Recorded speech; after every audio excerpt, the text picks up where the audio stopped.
નમસ્કાર ખેડૂત મિત્રો, બાપા સીતારામ. કિસાન સંઘ એટલે કે ખેડૂતો સાથેની અને ખેડૂતો માટેની આ યુટ્યુબ ચેનલની અંદર હું એજે શિયાળ આપ સર્વ ખેડૂત મિત્રોનું હાર્દિક સ્વાગત કરું છું. ખેડૂત મિત્રો, અમે આવી ગયા છીએ કિસાન સંઘ ફાર્મની અંદર. એટલે કે આ કિસાન સંઘ એટલે કે આ અમારા પોતાનું ફાર્મ છે.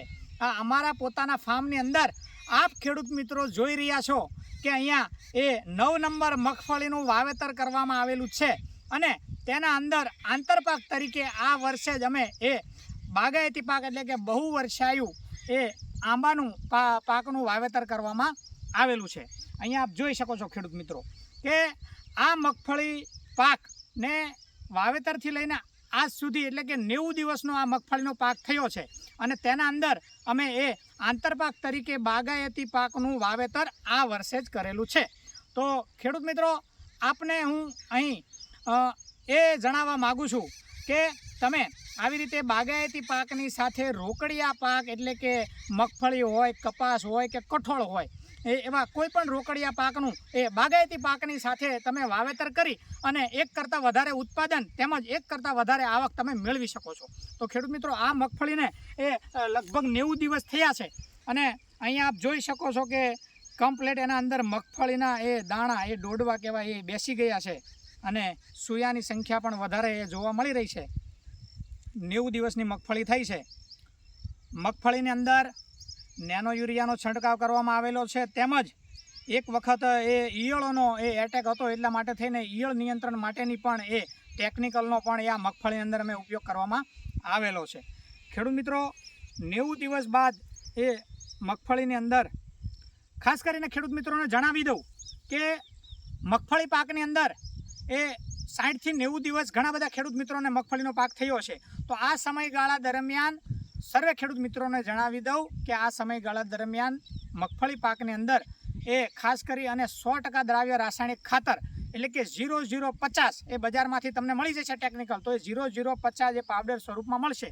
તો એનો તમે એ એક પંપની અંદર 100 ગ્રામ નાખી અને એ મગફળી પાકની અંદર તમે એનો છંટકાવ કરી શકો છો. તો આ 0050 એના અંદર 50% પોટેશિયમ આવે છે તેમજ 18% સલ્ફર આવે છે. તો આ સલ્ફર અને પોટેશિયમ છે એ પાકની એ ગુણવત્તા અને ઉત્પાદન વધારવાનું કામ કરે છે.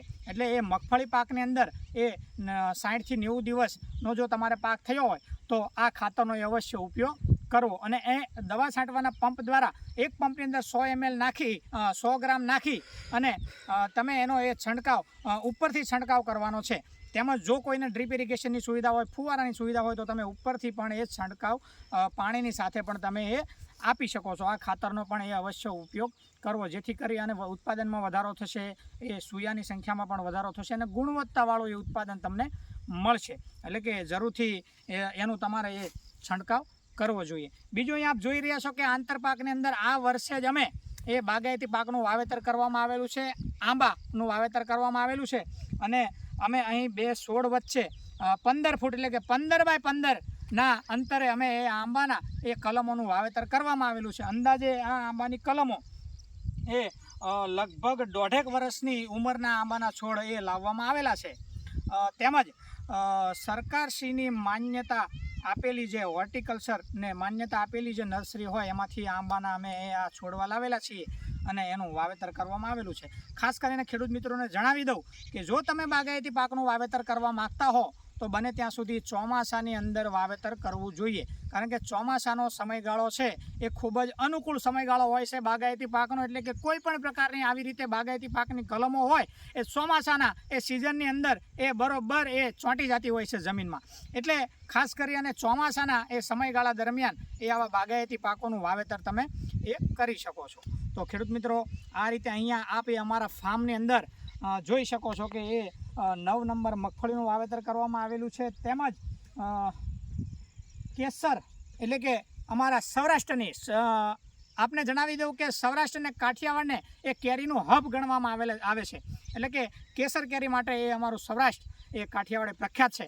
એટલે ખાસ કરી અને એ કેસર કેરીનું એ કેસર આંબાનું અહીંયા આપણે વાવેતર કરવામાં આવેલું છે. અહીંયા આપ જોઈ શકો છો. એના અલગ અલગ અવસ્થાએ એના અલગ અલગ સમયગાળા દરમિયાન એને જે કાંઈ ટ્રીટમેન્ટ આપવાની થશે એ ટ્રીટમેન્ટ જે આગળ આપણે આપવાની થશે.